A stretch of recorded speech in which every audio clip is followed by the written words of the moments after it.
That friendly face in the crowd could be hiding an ancient, inhuman heart.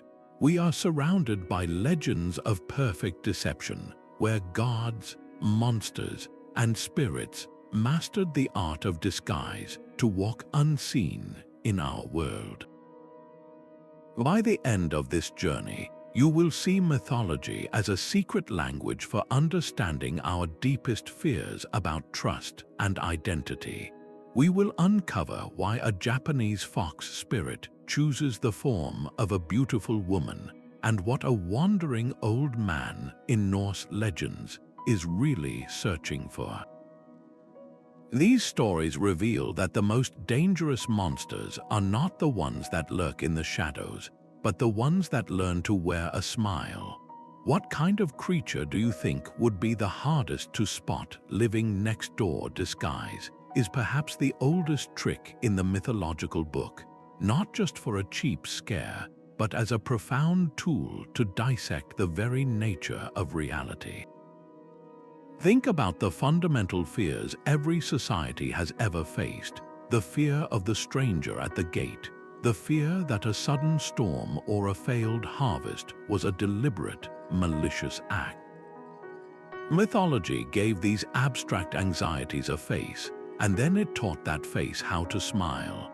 Disguise became the ultimate narrative device, a way for gods to walk among mortals without causing panic, to test a person's charity or humility when they thought no one of importance was watching. A ragged beggar at your door might be a deity judging your soul. That charming new neighbor could be a demon cataloging your weaknesses. For heroes, a clever disguise was their greatest weapon, allowing them to slip past monstrous guards and into the heart of a fortress. This universal theme holds up a mirror to our own world, reflecting a timeless paranoia that the most significant threats and the most important lessons never come announced. They arrive wearing a face we are conditioned to trust, making their final revelation utterly devastating or miraculously enlightening. This deep-seated psychological game is where the true power of these stories lies, setting the stage for a journey across continents and cultures to meet the masters of deception themselves. A ragged old man with a wide-brimmed hat leaning heavily on a staff might seem like just another weary traveler, but in the ancient Norse world, that humble figure could very well be Odin himself, the All-Father, walking the roads of Midgard. He did not appear as a king to demand fealty, but as a vagabond to test the very heart of humanity. His disguise was not a weapon of fear, but a tool of wisdom. A family that offered him a seat by their fire and a share of their meal might receive a priceless prophecy in return, or a warning that would save their village. Those who turned him away from their door, however, could unknowingly invite ruin upon themselves. This is the first and perhaps most hopeful archetype of the disguised being, the benevolent deceiver. Here, the mask is worn not to harm, but to help, to teach a lesson that could only be learned when divinity shed its terrifying glory. We see this pattern echoed powerfully across the world in the rich tapestry of Hindu belief. The great god Vishnu, the preserver of the universe, does not merely watch from the heavens. When cosmic balance is threatened by rising evil, he descends to earth in a mortal form, an avatar, to personally set things right. He was Rama, the perfect prince, who fought a demon king to rescue his wife and establish a kingdom of virtue. He was Krishna, the divine cowherd, whose childhood was filled with miracles and whose adulthood was guided by profound philosophical teachings. In these forms, Vishnu did not announce his godhood with thunder and lightning. He lived a human life, faced human struggles, and through his actions, demonstrated the path of righteousness. The moral woven into these stories is clear and universal. Divine help and profound wisdom do not always arrive on a golden chariot. They can appear as the quiet advice of a stranger, the kindness of a pauper, or the unexpected courage of an ordinary person. These benevolent deceivers challenge our deepest social instincts, forcing us to question our habit of judging by appearances alone. They teach that a king's worth might be found in a beggar's robe, and that the most important test we will ever face may not look like a test at all. So the next time you encounter someone who seems insignificant, remember the old wanderer at the door. The greatest power often prefers to travel incognito. But for every benevolent wanderer, mythology holds a far more terrifying counterpart. This second archetype wears its disguise not as a teacher's robe, but as a hunter's blind. These are the predators in plain sight, the monsters that do not just walk among us but look exactly like us. They weaponize our trust, turning the familiar into a fatal trap. Consider the Japanese Kitsune, a fox spirit of immense intelligence and magical power. In its most famous tales, it does not appear as a beast, but as a stunningly beautiful woman, her human form flawless and utterly captivating. She might initiate a whirlwind romance, marry a lonely man, and bring him prosperity, all while secretly siphoning his life force or leading his household to ruin. The horror here is not in a monstrous visage, but in the perfection of the illusion. The ultimate betrayal comes from the very person who shares your home and your bed, a being whose true, feral nature remains hidden behind a loving smile. This fear of the predator that has learned to wear our face echoes across the world in the chilling Celtic legends of the Each-Uisge. On a misty loch shore, you would not see a monster. You would see a magnificent, seemingly tame pony, its coat glistening, standing patiently as if waiting for a rider. To a weary traveler or a playing child, it would appear as a stroke of luck. But the moment a person climbed onto its back, a terrible transformation occurred. The creature's skin became adhesive, binding the victim to it, and it would charge at impossible speed into the deepest part of the water. There it would devour its prey, leaving only the liver to wash ashore, a grim token of its deception. The Each-Uisge did not hunt with claws and fangs from the shadows. It hunted with the appearance of docile companionship. It exploited our innate desire to find help and beauty in the world, twisting it into a death sentence. These stories are not merely ghost tales. They are a deep, cultural encoding of a primal warning. They speak to the terror of the perfect camouflage, the chilling possibility that the most dangerous entity in your life is not the obvious enemy at the gate, but the charming stranger who offers a ride or the alluring partner who asks for your heart. They force us to confront a difficult question: how can we protect ourselves when the threat looks exactly like safety? The forest itself could wear a mask. Beyond the individual predator or the wandering god lies a third, more pervasive archetype, the nature spirit whose very existence is a form of disguise. These beings do not merely hide within the landscape, they are the landscape, and their illusions are an extension of the elemental power they represent. Walk along the edge of a still Slavic lake, and you might see a Rusalka. She appears as the loveliest of maidens, with long, flowing hair and a voice that could charm the birds from the trees. She might sing from the reeds, luring a traveler closer with the promise of beauty and companionship. But this alluring form is a cruel mirage. Her true nature is that of a drowned soul, a spirit of vengeance born from a tragic death, and her embrace does not lead to love but to a cold, watery grave. Her disguise is the lake's own serene surface, hiding the dangerous depths below. Venture deeper into the ancient woods of Germanic lore, and you might walk right past a moss person without ever knowing. These small, human-like beings are the very essence of camouflage, their bodies clothed in lichen and bark, their movements indistinguishable from the rustle of leaves in the wind. They are so perfectly blended with their environment that only a person with a truly pure heart or a child's innocent eyes might catch a glimpse of them. To everyone else, the forest appears empty, a mere collection of trees, but for those who see, the woods are suddenly alive with hidden watchers. These stories transform the world from a passive backdrop into an active, sentient participant.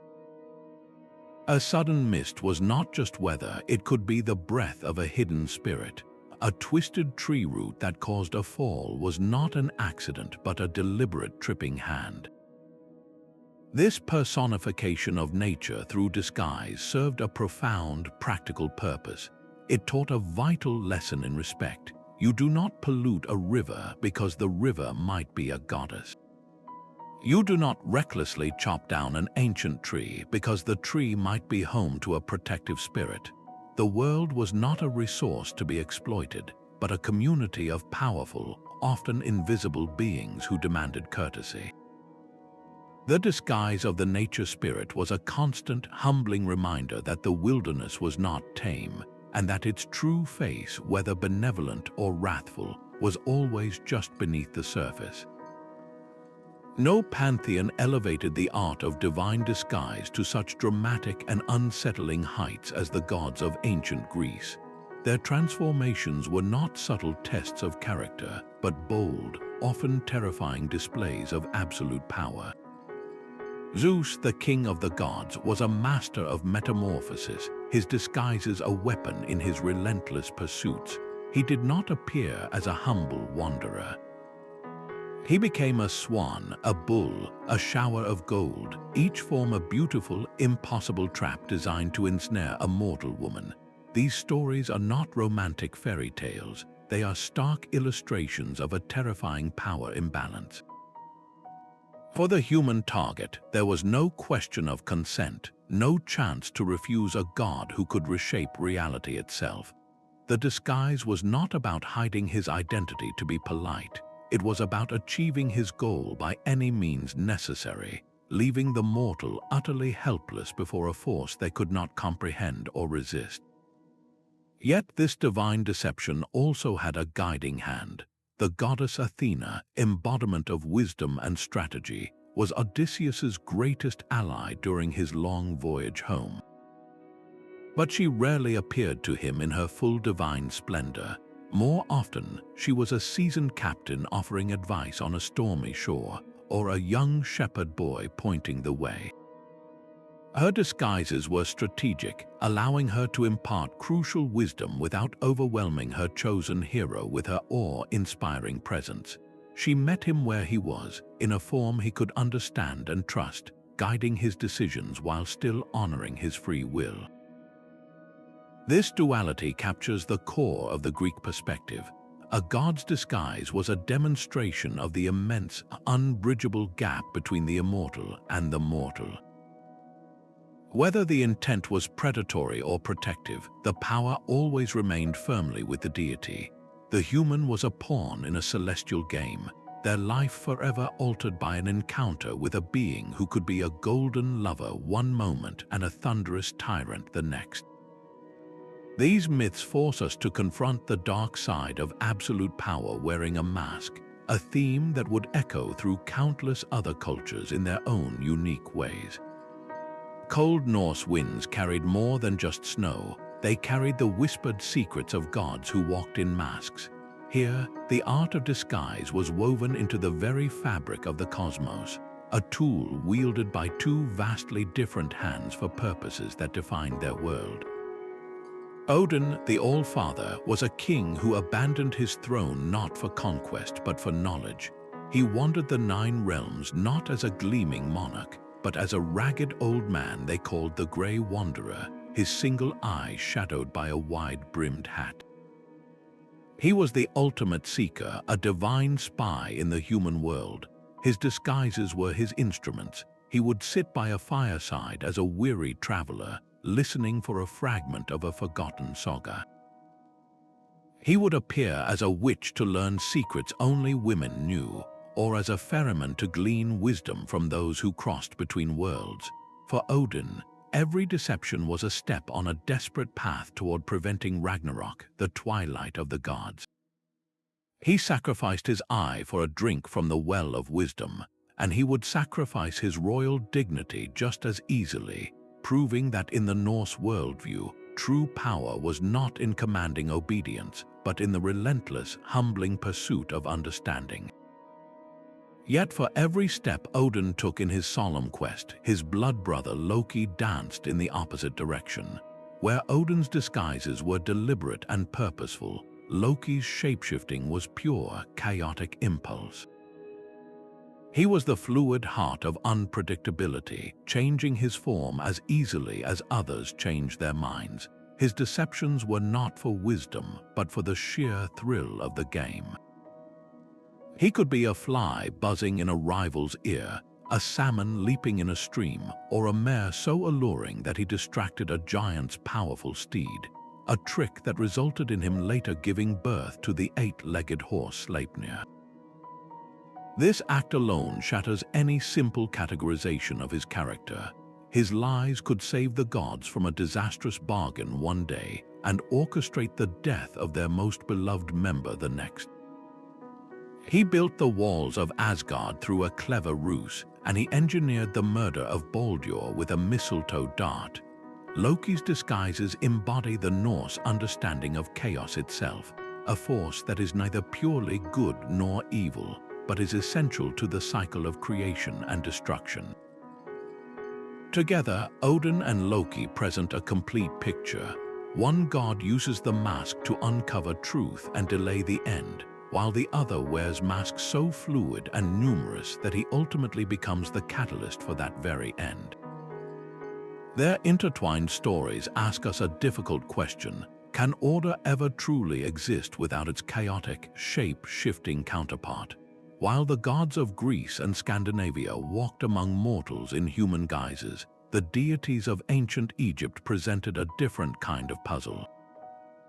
They stood with the bodies of men and women, but their heads were those of powerful animals, a visual language that was both a revelation and a profound concealment. This was not a temporary mask put on for a stroll through a market, but a permanent, symbolic disguise.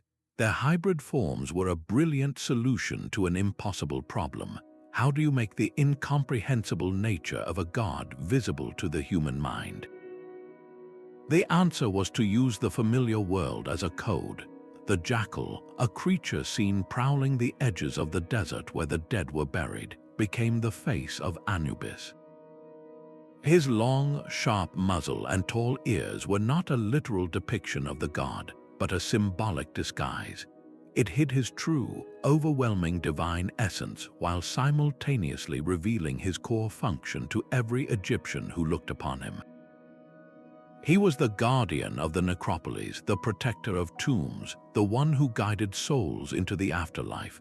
His animal face was a sign anyone could read, a perfect blend of concealment and revelation. This symbolic thinking extended to the more dangerous forces in their world. Set, the god of chaos, violence, and storms, was a being whose true form was considered unknowable, a mystery in itself.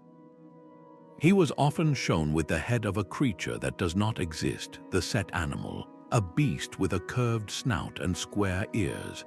Sometimes he was associated with creatures like the hippopotamus or the wild boar, animals of untamed power and destruction. His very representation was a form of disguise, a shifting, unstable image that perfectly embodied the chaotic, unpredictable nature of the force he represented. You could not pin him down, just as you could not predict a desert storm or the sudden collapse of a dynasty.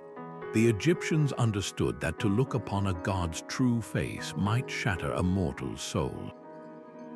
So they gave them these symbolic animal masks, a way to make the cosmic and abstract tangible.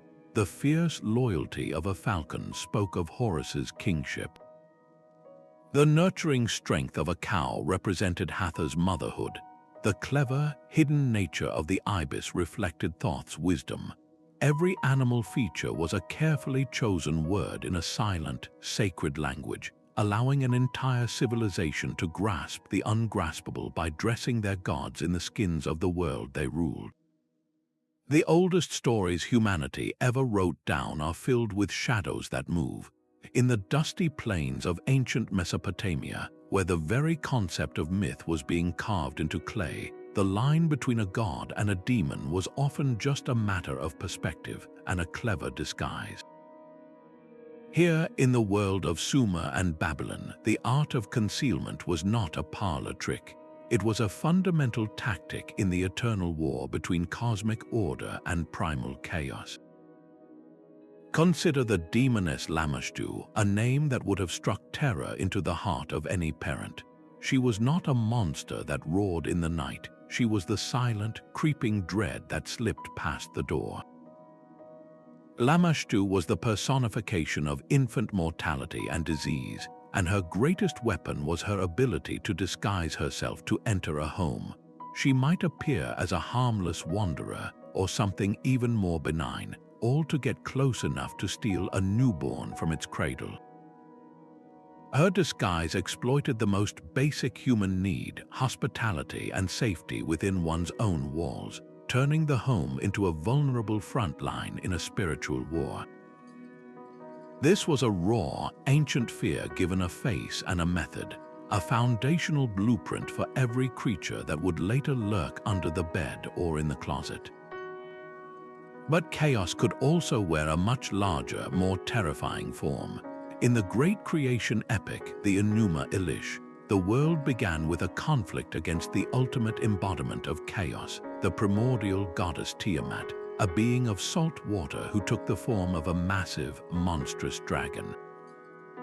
To confront her, the gods needed a champion who embodied both brute force and divine cunning. They chose Marduk, a formidable young god, and granted him incredible powers, including the ability to command the winds and create illusions. His victory was not just a test of strength, it was a strategic masterpiece. He used the very winds he commanded to inflate Tiamat, forcing her mouth open, and then drove a storm right down her throat, rending her apart from the inside.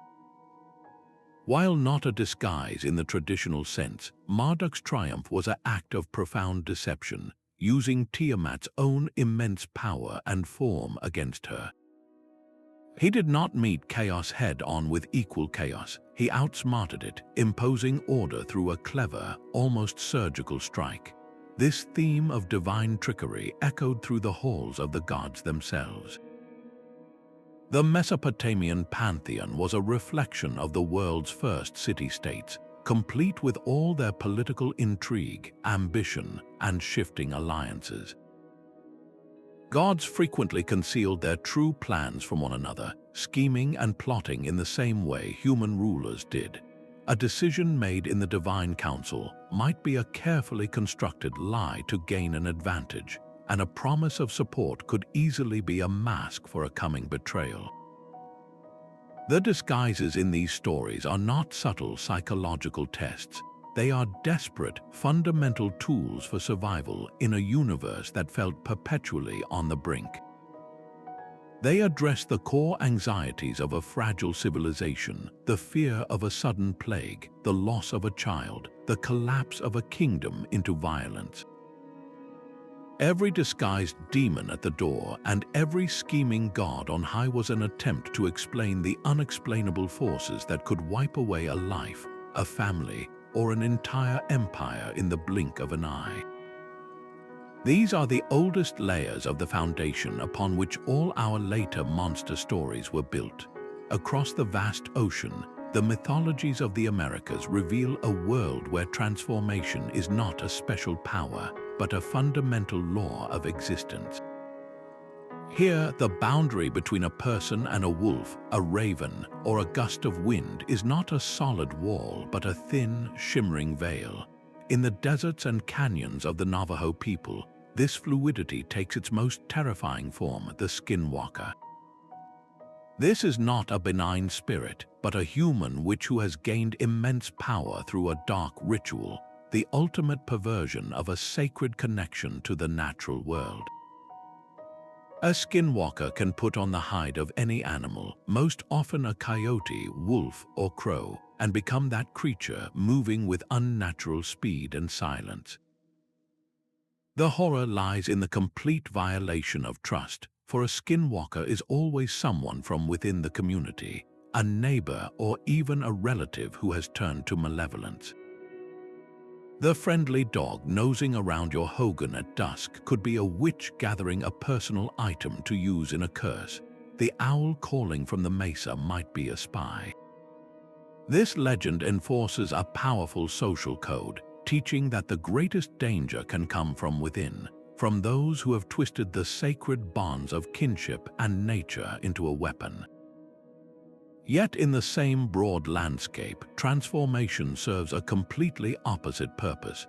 Travel to the Great Lakes forests and you will meet Nanabozho, the Algonquian great hare. He is a benevolent trickster, a creator, and a teacher for humanity. Nanabozho shapeshifts constantly, becoming a rabbit to outwit an arrogant bear, or a tree to listen to the secrets of the forest. His deceptions are never meant to harm, but to illuminate a truth, to steal fire for the people, or to teach a lesson about humility and respect. Where the skinwalker uses the animal form to sow fear and death, Nanabozho uses it to foster life and wisdom. This duality reflects a deep understanding that the power of change is itself neutral, a tool whose moral weight depends entirely on the heart of the one who wields it. This theme of the deceptive god reaches its zenith in the empires of Mesoamerica with Tezcatlipoca, the smoking mirror. His very name evokes a surface that obscures the truth, a reflection that lies.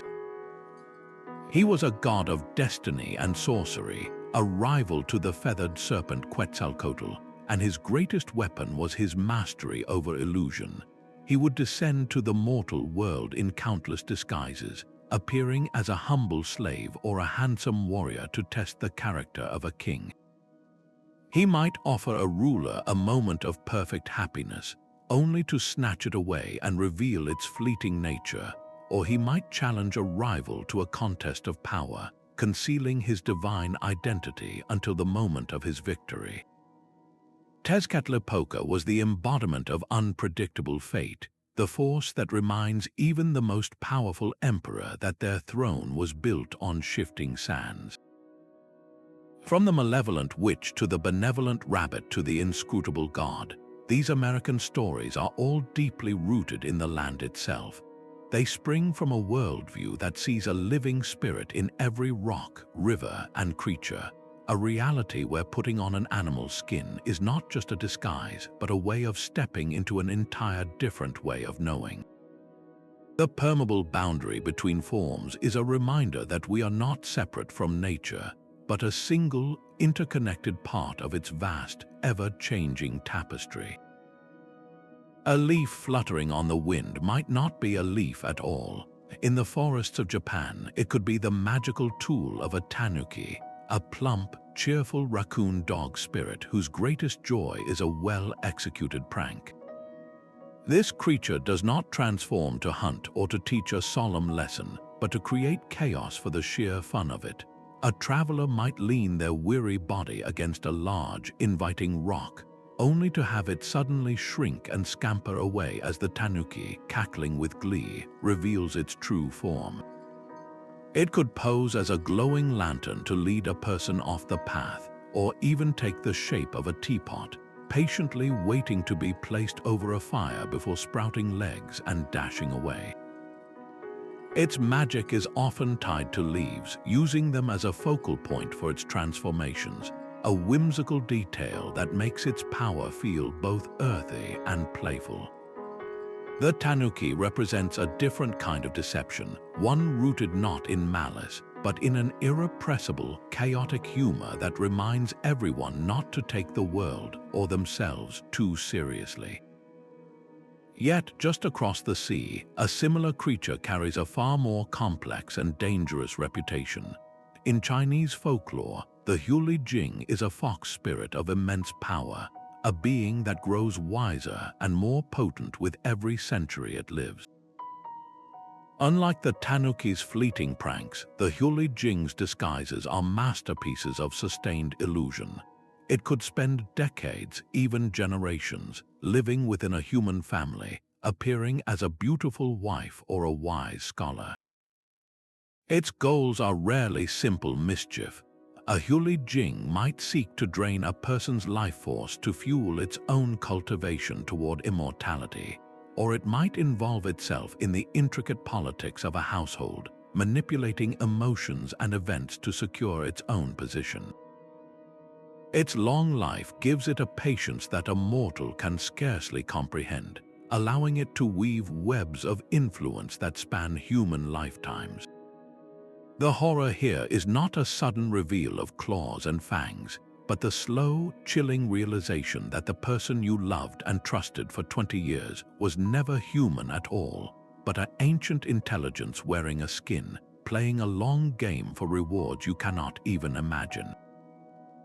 These spirits are profound cautionary tales, deeply embedded in the social fabric of their cultures.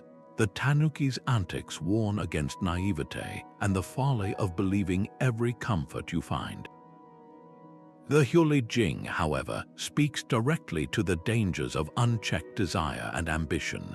Its stories often involve a mortal man who, driven by lust for an unattainably beautiful woman or a thirst for power offered by a mysterious benefactor, willingly ignores the signs of strangeness, choosing the illusion over reality.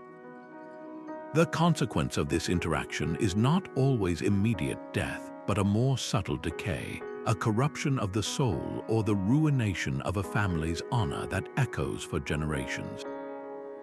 These elaborate, sustained deceptions mirror the complex social hierarchies and philosophical depths of their homelands, where a person's true intentions were often hidden behind layers of etiquette and obligation.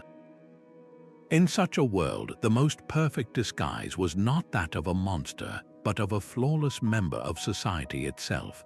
Even the rolling hills and quiet villages of Europe held secrets behind a shimmering veil. Here, the art of disguise was not just the domain of gods, but a whispered power belonging to the very land and its people. The Fae, or the Fair Folk as they were cautiously called, were masters of a magical deception known as glamour. This was no simple trick of the light, it was a fundamental rewriting of perception. A traveler lost in the woods might stumble upon a breathtaking castle, its towers gleaming in the moonlight, its halls filled with music and laughter. But this splendor was a phantom, a beautiful lie woven over a damp, barren mound of earth. The food offered at their feast was nothing but rotting leaves, and the wine stagnant pond water. Their own forms were part of this illusion, appearing as beings of impossible beauty to lure the unsuspecting into their timeless realm, where a single night could cost a mortal 50 years of their life. The purpose of this deception was complex, rooted in a deep fear of the wilderness that lay just beyond the village lantern light. It was a way to explain why a person might vanish without a trace, or return aged and broken, babbling about impossible wonders. This fear enforced a powerful social rule: stay on the path, do not trust strange beauty, and never, ever accept a gift from someone you do not know. In a world where the familiar farmland gave way to the deep, unknown forest, the Fae represented the dangerous allure of the wild, hiding its true, unforgiving nature behind a mask of splendor. But the threat of disguise was not confined to the wild places. It crept right into the heart of the village, into the very cottage next door. This was the realm of the witch. Folklore told that a witch could slip her skin and transform into an animal, most often a hare or a cat, using a special salve and a whispered spell. In this new form, she could spy on her neighbors, steal milk from their cows, or listen at windows for secrets to use against them. The old woman who lived alone at the edge of the village, the one who knew a little too much about herbs and healing, might be viewed with a suspicious eye. If your child fell ill or your butter would not churn, her disguised form could be the convenient, terrifying explanation. These stories were born from the intense pressures of small, isolated communities, where everyone knew everyone else's business, but no one truly knew another's heart. The witch's disguise was a weapon of the marginalized, but it was also a tool for the community itself, a way to channel the fear of random misfortune into a tangible, punishable cause. It created a world where trust was fragile, and the line between a helpful neighbor and a malevolent shapeshifter was as thin as a shadow. The beautiful fae and the cunning witch, though seemingly different, served the same profound purpose. They gave a face to the anxieties of rural life, explaining the unexplainable and enforcing a code of conduct through the ever-present threat that the person or thing you encountered was not at all what it appeared to be. The spider does not hunt with fangs or claws, but with a story. In the vibrant traditions of West Africa, the ultimate survivor is Anansi, a being whose small, eight-legged form belies a cosmic cleverness. He is the master of the deal, the weaver of webs both literal and metaphorical. Anansi understood that to get what he wanted, he could not challenge the powerful directly. He had to become something else. To capture the stories held hostage by the sky god, he did not storm the heavens. He transformed himself into a tiny, insignificant insect, allowing himself to be swallowed by a fish that was then offered as a gift to the deity. From the inside, he whispered his plan to the sky god's daughter, winning his prize through a brilliant internal ruse. His disguises were his greatest asset, allowing him to outmaneuver a leopard, a hornet, and a fairy, creatures of far greater physical power. Every tale of Anansi is a lesson wrapped in silk, teaching that a quick mind can triumph where muscle fails, and that the ability to adapt, to change your shape and your strategy, is the key to survival itself. This celebration of cunning over strength traveled across the ocean with the horrors of the slave trade, embedding itself in Caribbean folklore as a secret language of resilience and intellectual freedom for an oppressed people.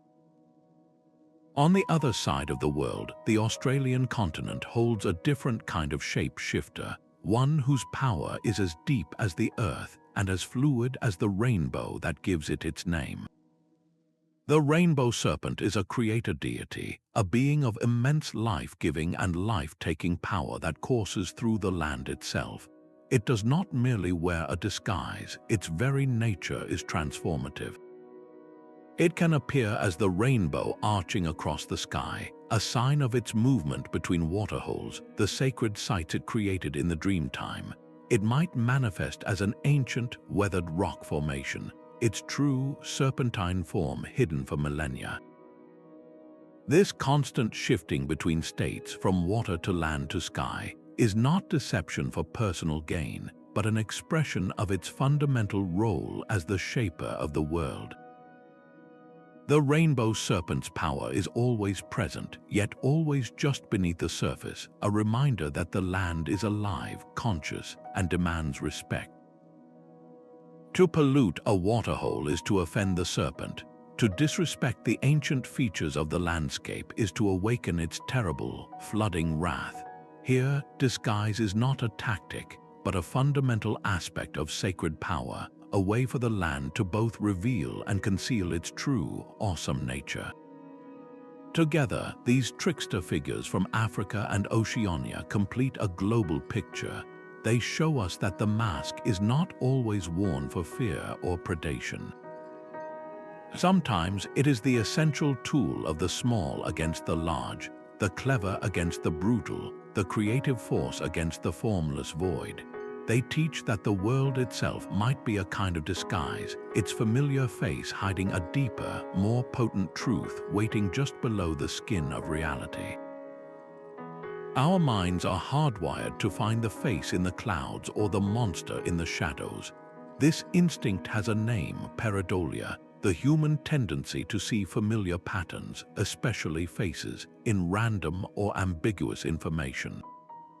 Our ancestors who mistakenly saw a tiger in the rustling bushes lived to pass on their genes, while those who assumed it was just the wind did not. This cognitive bias makes us incredibly susceptible to the idea of the disguised creature, because we are already subconsciously looking for them, searching for intention and identity in every unexpected sound or fleeting movement in the periphery. These myths tap directly into this primal alert system, confirming a deep-seated suspicion that the world is not passive but watchful. But the true power of these stories goes far deeper than a simple evolutionary trick. They give a tangible shape to our most intimate and abstract fears. The anxiety about the new person in the village becomes the charming stranger who is secretly a fox spirit. The dread of a friend's betrayal transforms into the revelation that a trusted companion is a skinwalker. The helplessness we feel in the face of a sudden, inexplicable illness is personified as the demon Lamashtu, silently entering the home in a harmless form. Mythology provided a framework, a narrative container for the chaos of human experience.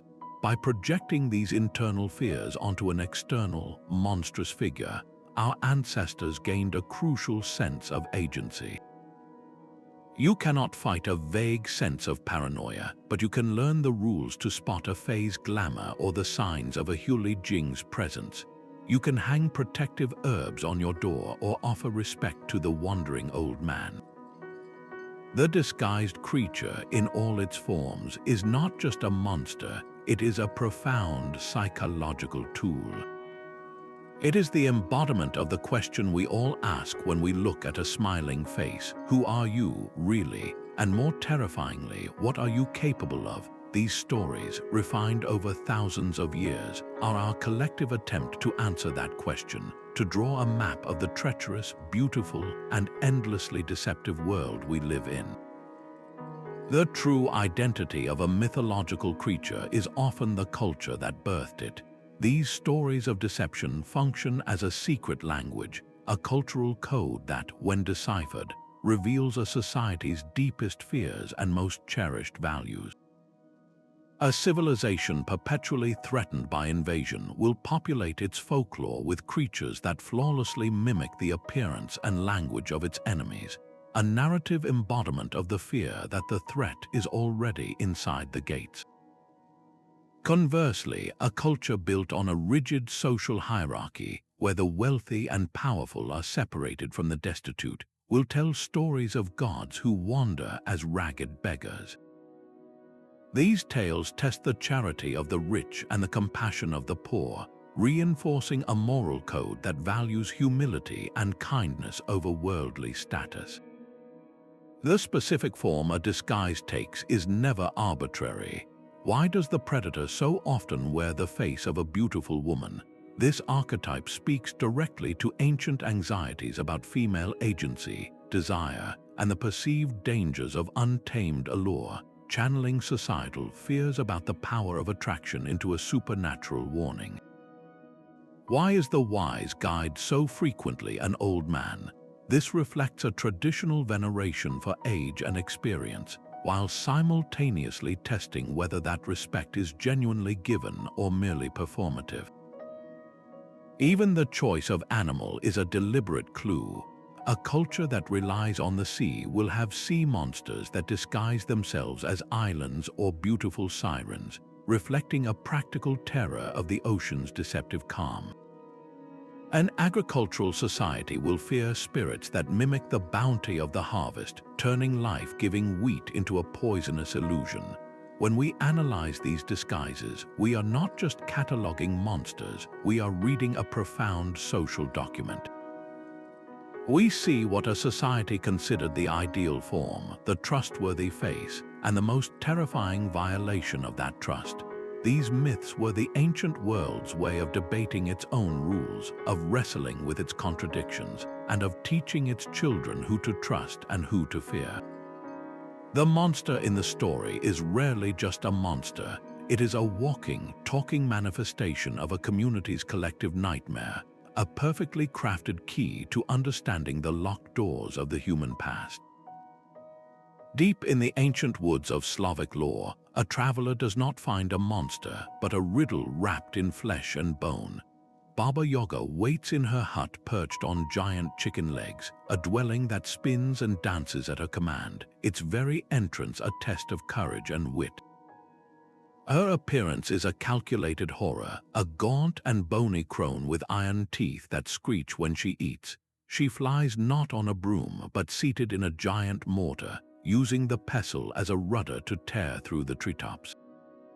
This is a being designed to terrify, and yet her most potent disguise is not her frightening form, but her impossible, unpredictable nature. She is the ultimate test of character, a creature who can be the end of your story or the key to your salvation, and you never know which it will be until the moment of truth arrives. For the arrogant or the rude, she is a predator who will toss them into her oven and serve them for dinner. But for the humble, the polite, and the clever, who answer her impossible riddles with respect and cunning, she becomes a fearsome mentor. She might offer a magical gift, a crucial piece of advice, or a ride on her mortar that carries them to their destiny. Her true nature is never fixed. It shifts and changes like the shadows in her forest, reflecting the moral qualities of those who seek her out. Baba Yaga embodies a profound and unsettling truth about the wilderness and life itself. The same force that provides the berries for your meal is the force that sends the blizzard to freeze you. The same ancient wisdom that can guide a lost soul can also crush a foolish one.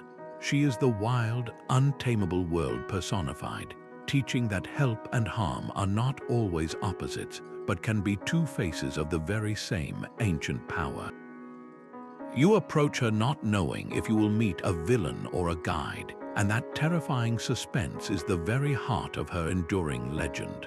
A stolen sealskin, hidden under the floorboards or locked in a chest, becomes a prison for a soul. This is the haunting core of the Scottish and Irish Selkie myth, where the disguise is not a choice but a captivity. Unlike a Kitsune who meticulously crafts her human form or a god who willingly shifts shape, the Selkie's transformation is forced upon her. She is a creature of the ocean, a seal who can shed her skin to dance under the moon on human legs. But if a man finds that skin and takes it, she is trapped. She cannot return to the sea. She often becomes his wife, bearing his children, living a life that looks normal from the outside, yet a deep, abiding sorrow clings to her. She is perpetually drawn to the shoreline, staring out at the waves with an inconsolable longing. Her human form is a gilded cage, a beautiful disguise that slowly erodes her very spirit. This story is a devastating exploration of stolen identity. It asks a painful question: what does it cost to live a life severed from your true nature? The Selkie's melancholy is not just homesickness, it is the existential grief of being forced to perform a role she never chose. Her story gave coastal communities a way to articulate the sea's dual nature, a provider of fish and a taker of lives. The Selkie was the sea's soul, beautiful and mysterious, and to capture her was to try and domesticate the wild, unpredictable ocean itself. It never works. The longing remains. The myth often ends one of two ways. Either the Selkie finds her hidden skin and escapes without a backward glance, returning to her true home, or she pines away, a captive soul fading in a world not her own. Her disguise is the ultimate tragedy, a reminder that some forms of beauty are not meant to be owned, and that the deepest bonds can be the most profound chains. A desert whirlwind does not merely carry sand, it can carry a conscious will. In the vast, silent expanse of the Arabian desert, the most dangerous mirage is not one of water, but of a familiar face. Here, the masters of deception are the jinn, beings woven from smokeless fire, a nature that defies solid form and grants them the ultimate power of transformation. They are not mere monsters or simple spirits. but a complete, parallel creation with their own tribes, laws, and moral struggles. This inherent complexity makes their disguises infinitely more treacherous. A lost traveler might see a loved one beckoning from the dunes, a cruel trick to lead them deeper into the desolate wastes. A solitary herdsman might be approached by a wise old woman offering a drink, only to find himself bound to a terrible pact he never intended to make. The jinn can appear as a scorpion scuttling under a rock, a snake coiled in the cool shade, or even a perfect duplicate of your closest friend. Their illusion so complete it can shatter the very foundations of trust. This shape-shifting is not just a power, it is the very essence of their interaction with our world. They are the hidden forces of a landscape where the line between the real and the imagined constantly shimmers in the heat. The desert itself, with its sudden storms, its deceptive distances, and its eerie silence, is the perfect metaphor for the jinn, a realm where nothing is truly as it appears. Unlike the clear-cut morality of a demon, a jinn's motives are as varied and unpredictable as a human's. One might use its disguise to play a malicious prank, causing a merchant to lose his way and his fortune. Another might appear in a dream to offer a poet divine inspiration. A third could form a lifelong alliance with a human, offering protection and service in exchange for respect and specific favors. This moral ambiguity is what makes them so uniquely unsettling. You cannot rely on a simple rule like avoiding a beautiful woman or respecting an old man, because a jinn could be either, and its intentions could be benevolent, malevolent, or something entirely in between. Their disguises force a profound and constant vigilance, a recognition that the world is inhabited by unseen intelligences whose goals are their own. To live in their domain was to understand that every chance encounter, every strange coincidence, and every whisper on the wind could be a meeting with these creatures of smokeless fire, a hidden hand gently tilting the scales of your destiny. Seeing through the perfect disguise was the ultimate trial for any hero. This challenge could not be met with a sword or a spear, but only with a sharp mind and a virtuous heart. The legend of Odysseus is a masterclass in this art. After 20 long years, the weary king finally stumbles onto the shores of his own homeland, Ithaca.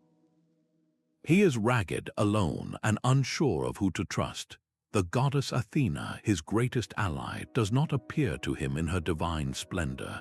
Instead, she meets him as a young shepherd boy, casually tending his flocks. Odysseus, ever the strategist, does not reveal his true identity to this stranger. He weaves a false tale about being a Cretan fugitive.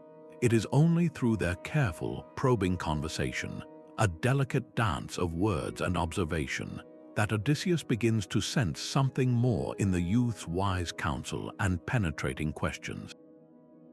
He perceives the divine intelligence hidden beneath the humble disguise, and in that moment of recognition, he passes the test. Athena then reveals herself, and together they plot his return to the throne. His victory was not the battle with the suitors, but this quiet, crucial moment on the beach, where his perception unlocked the help he desperately needed. This theme echoes through the simple wisdom of fairy tales, where the true test comes long before the dragon's lair. Think of the classic story of the three sons sent on a quest. The first two, arrogant and dismissive, brush past a ragged old beggar woman asking for help. They see only a nuisance, an obstacle in their path to glory. But the third son, often considered the fool, stops. He offers her his last piece of bread or a kind word. In that simple act of uncalculated kindness, he proves his worth. The beggar sheds her disguise, revealing herself as a powerful fairy who grants him the magical tool or the crucial clue that ensures his success. His brothers, for all their supposed strength, failed at the very first and most important hurdle. They failed to see the value hidden in plain sight. This recurring narrative was a powerful way for cultures to codify their most cherished values. It taught that the greatest threats and the greatest aids are often invisible to the arrogant eye. A hero was not just the strongest warrior, but the most observant traveler, the most charitable stranger, the individual who understood that the world was layered with meaning and that truth wore many faces. The final, triumphant unmasking of the monster was merely the climax, the reward for having already passed the real test of character in a chance encounter on a dusty road. A reflection could shatter the most perfect illusion. In countless stories, a simple pool of still water or a polished mirror becomes the ultimate tool of truth, revealing the monster hidden beneath a beautiful face. This is one of the oldest and most universal methods for unmasking a mythological being, a trick that weaponizes the creature's own vanity or cunning against it. A vampire, for all its power, cannot hide from its own reflection, which shows not a man but a soulless predator. A kitsune might be caught off guard by a sudden glimpse in a still pond, her vulpine shadow betraying her human form. The principle is elegantly simple. The reflection does not lie. It bypasses the magic that clouds mortal perception, offering a pure, unadulterated view of the being's essential nature. This is why so many cultures considered mirrors and reflective surfaces as protective objects, not just for vanity, but as a literal shield against deception. They were a pocket-sized window to reality, a way to verify that the person standing before you was truly who they claimed to be. But if a reflection could reveal a creature's form, knowing its true name could strip away its very power. In the ancient worldview, a name was not just a label, it was the essence of a thing, a key to its soul. To speak a demon's or a god's true name was an act of immense authority. You were not just identifying it, you were commanding it, defining its boundaries and forcing it to show its hand. In Egyptian myth, the goddess Isis gained power over the sun god Ra by learning his secret name, a story that illustrates the profound danger a powerful being faced if its true identity was discovered. This is why so many spirits and gods in folklore have long lists of titles and epithets, public names that hide their true, vulnerable identity. To learn that one secret name was to hold a leash, to force the shapeshifter to stand still and be seen for what it truly was. These were not just plot devices, they were psychological anchors for entire societies. They gave people a sense of agency in a world teeming with invisible threats. If you knew that hanging a certain herb over your door would repel a fae's glamour, or that an act of genuine charity would reveal a god in disguise, then the world became less terrifyingly random. You had a mythological instruction manual, a prescribed set of actions that could restore order and reveal the truth. These stories taught that while the world was deceptive, it also operated by rules, and with the right knowledge and a pure heart, you could learn to see through the mask. The same primal fear that gave us fox spirits and wandering gods now shapes the monsters in our movies and books. A sleek modern city hides a secret underworld of vampires, creatures who have traded their gothic castles for corporate boardrooms, their immortality a disguise maintained by wealth and social influence. They are the ancient predator updated, no longer lurking in a distant castle, but sipping a cocktail at the next table, their true nature concealed by the anonymity of the crowd and the veneer of success.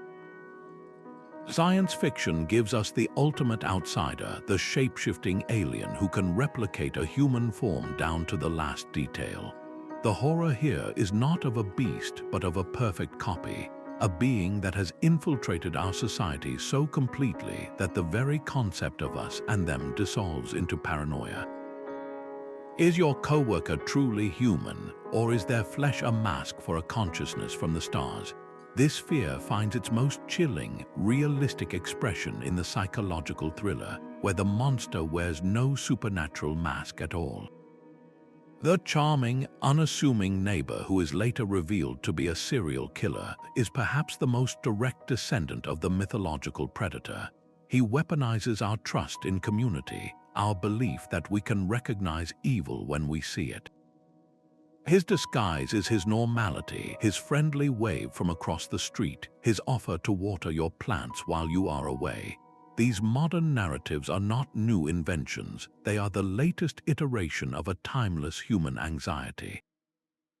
Our ancestors feared the stranger at the gate who might be a demon. We fear the stranger online who might be a predator.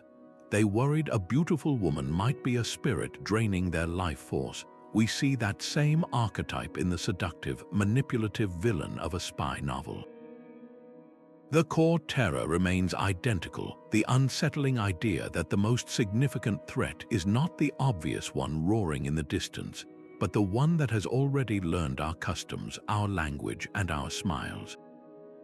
Our contemporary monsters are simply wearing the new skins of our contemporary world, proving that the ancient art of disguise is more relevant than ever. The very names we give these creatures can be a whispered warning. Etymology, the history of words, acts like a secret code passed down through generations, preserving the truth about a being's nature long after the original stories have faded. Take the humble bugbear, a creature from English folklore now used to describe a persistent annoyance. Its name is a direct clue to its old purpose. It was thought to be a hobgoblin that lurked in the wild places, a spirit that would disguise itself as a bear to frighten travelers. The name itself is an unmasking, telling you exactly what kind of deception to expect. Similarly, the word hobgoblin fuses two ideas. Hob is an old word for a rustic, a simple country dweller, while goblin needs no explanation. The name paints a picture of a creature that does not stand out, one that blends seamlessly into the rural landscape, hiding its malevolence behind the face of a common peasant. This linguistic camouflage is a global phenomenon. The German doppelganger literally translates to double goer, a name so perfectly descriptive it needs no embellishment. It tells you everything you need to know, that you may encounter a duplicate of yourself walking about, a harbinger of ill omen whose entire existence is a form of identity theft. Even the name of the Norse trickster god, Loki, is steeped in this idea of entanglement.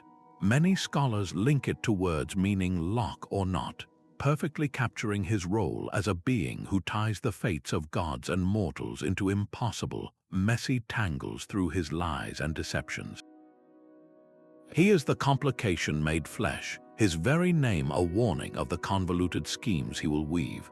When you learn that the Japanese Tengu, a creature often depicted as a winged, long-nosed goblin, was originally named with characters meaning heavenly dog, it adds a layer of mystery to its transformation into a master swordsman and mischievous mountain spirit.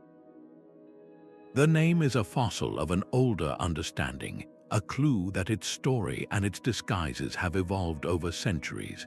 Language, in this way, becomes our first and most durable tool for unmasking. It is a cultural immune system, encoding the vital knowledge of what to fear and how to spot it directly into the vocabulary of everyday life, ensuring that even when the monster is forgotten, its name still carries an echo of the truth. Sometimes the most perfect disguise is worn in plain sight. It is not a temporary mask, but a permanent, impossible form that dares you to understand it.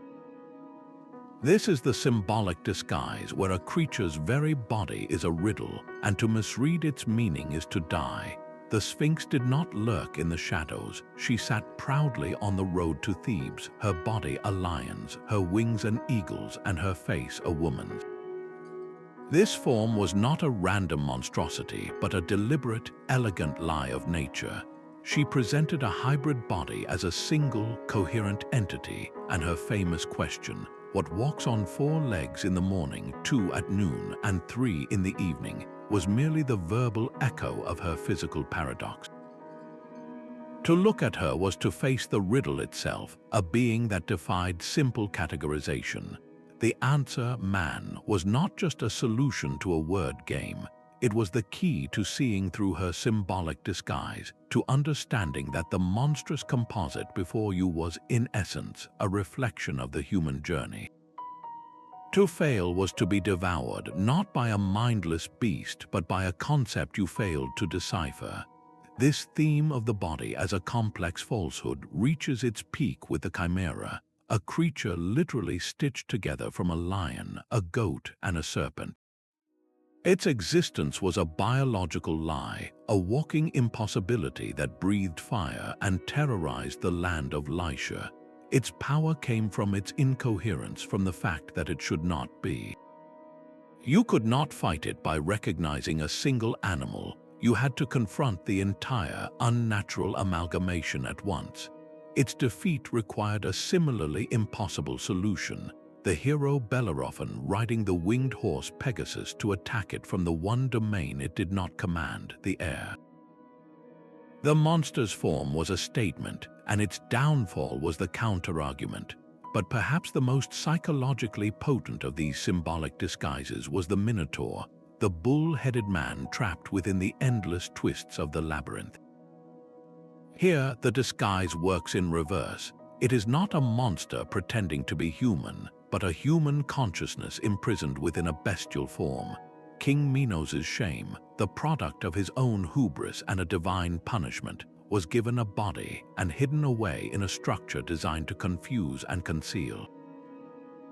The Minotaur's form was a symbol of repressed, uncontrollable rage, a secret so terrible it had to be walled off from the world. Theseus did not just slay a monster, he navigated the maze of deception and confronted the hidden truth at its center, unraveling the symbolic lie that powered a king's tyranny. These creatures represent a profound evolution in the art of mythological deception. They are not hiding what they look like, their appearance is the deception. They challenge us not to see through a false face, but to interpret a living symbol. They teach that the most dangerous falsehoods are not simple illusions, but complex, layered truths that have been twisted into a deadly shape. The real monster is not the form itself, but the misunderstanding it creates, a misunderstanding that can only be cured by a sharper, more courageous kind of sight. A cold iron horseshoe nailed above a doorway was far more than a simple decoration. It was a shield, a deliberate barrier against the unseen. Across countless cultures, the fear of disguised creatures did not lead to passive terror, but to active, ingenious systems of defense. People developed a kind of folk science, a practical toolkit of rituals and objects designed to reclaim a sense of safety in a world where any stranger could be a monster. Iron, especially cold-forged iron, was considered profoundly anathema to beings of magic, from the fae of Celtic lands to various spirits in Eastern European lore. Its very nature, drawn from the earth and shaped by fire, was thought to disrupt and dispel enchantment. A horseshoe, shaped like a crescent moon and associated with luck, became the perfect symbol of this protection, a visible declaration that this home was warded against deceptive intruders. Other methods targeted the mind of the creature itself. Scattering a handful of salt or seeds on a windowsill or across a threshold was a common trick. It was believed that certain spirits, particularly vampires or mischievous fae, were afflicted with a compulsive need for order. They would be forced to stop and count every single grain or seed, one by one. This compulsion bought precious time, either allowing the dawn to arrive and break their power, or simply revealing their presence as they crouched, obsessed with their pointless task. This was a brilliant psychological gambit, using a monster's own obsessive nature against it. Similarly, wearing specific amulets, like a silver cross or a bag of protective herbs, acted as a personal shield. These were not just symbols of faith, but functional tools, creating an invisible barrier that a disguised being could not cross without revealing its true, horrific form. These rituals were humanity's brave attempt to fight chaos with order. They were a way to impose simple, reliable rules onto a reality that a shapeshifter could rewrite with a single thought. By performing these actions, people transformed their homes from vulnerable shelters into fortified sanctuaries.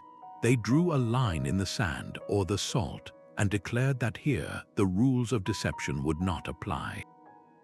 This deep-seated need for a safe zone speaks to a universal human longing, the desire to look at a smiling face and know with certainty that the smile is real. A lie can sometimes be the purest form of truth. When a deity chose to walk the earth in rags, the deception itself was a moral crucible, a way to separate genuine virtue from hollow performance. This was not random mischief, it was a cosmic audit of the human soul.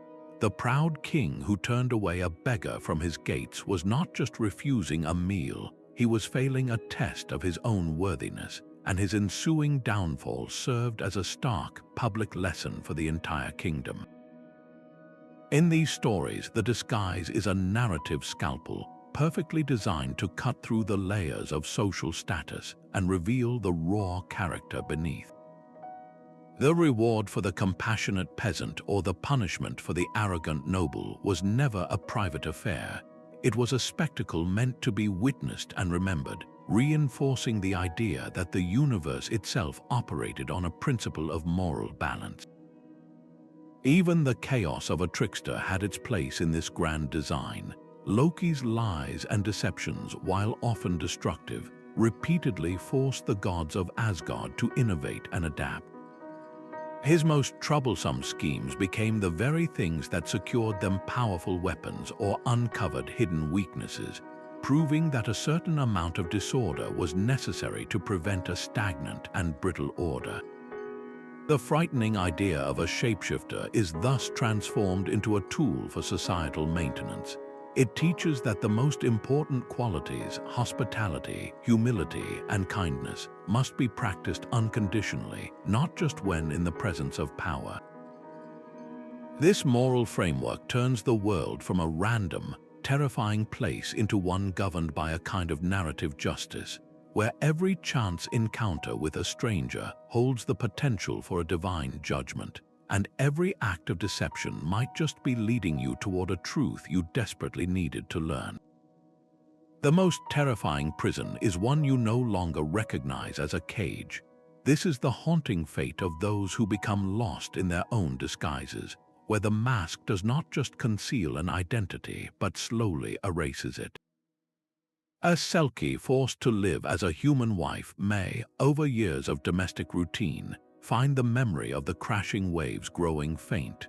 The salt scent of the ocean is replaced by the smell of hearth smoke, and the longing in her heart slowly dulls into a quiet, persistent ache she can no longer name. She might even come to love her human children, creating a terrible conflict within her soul, a war between the identity she was born with and the one that has been forced upon her. The disguise becomes a trap that works from the inside out, reshaping her desires until the call of her true home is nothing but a forgotten whisper. Similarly, a mortal who stumbles into the glittering court of the Fae and feasts at their table might believe they have found paradise, but time flows differently there.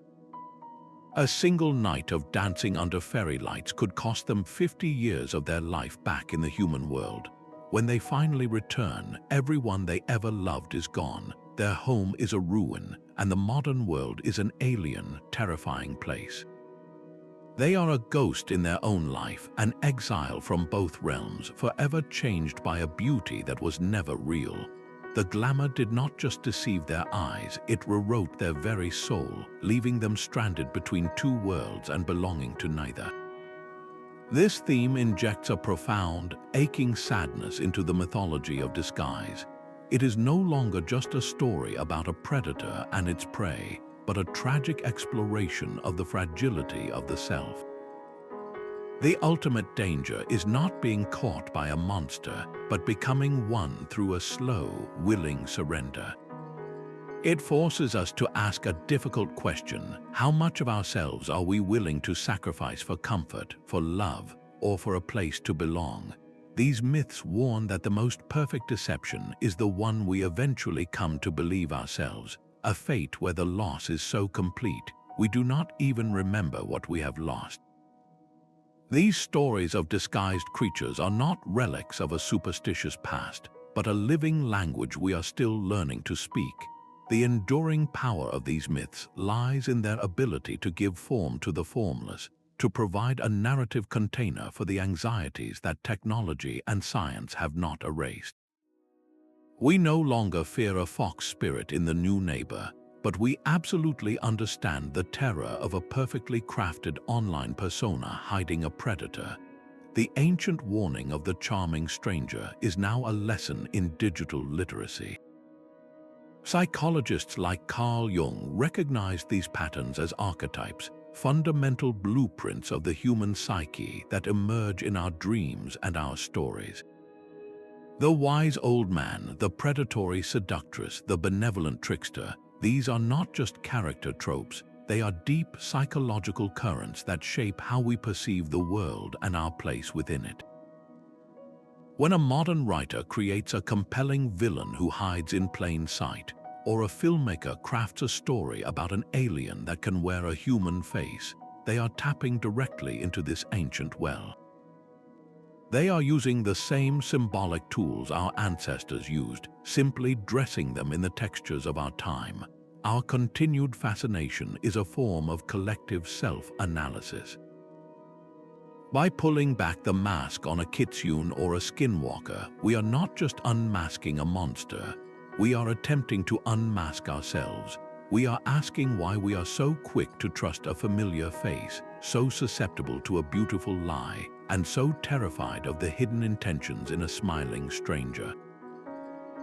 These myths hold up a mirror, forcing us to confront the disguises we all wear every day, the polite masks of social interaction, the curated identities we present to the world, and the hidden truths we keep even from our own hearts. The quest to understand the shapeshifter is, and has always been, a quest to understand the most elusive and shape-shifting creature of all, the human being. The masks worn by gods and monsters were more than just costumes. They were the very fabric of a world our ancestors understood, a world where every shadow held intention and every stranger's smile could be a test. From Odin's humble wanderings to the Selkie's heartbreaking captivity, we have unmasked a universal human obsession. These stories are a secret language, speaking across continents of our deepest fears about trust, our anxieties about the hidden intentions of others, and our desperate need to find moral order in a chaotic universe. They taught entire civilizations to look beyond the surface, to value humility over arrogance, and to recognize that wisdom often prefers to travel incognito. The next time a floorboard creaks in the dead of night, or you lock eyes with a compelling stranger, let these ancient tales whisper in your ear. The world remains a place of profound mystery, layered with truths just waiting for a curious mind to uncover them. If this journey into the hidden heart of myth has captivated you, be sure to subscribe for more explorations into the stories that shaped us. And we would love to hear from you. Which of these disguised creatures lingers in your imagination? Share your favorite in the comments.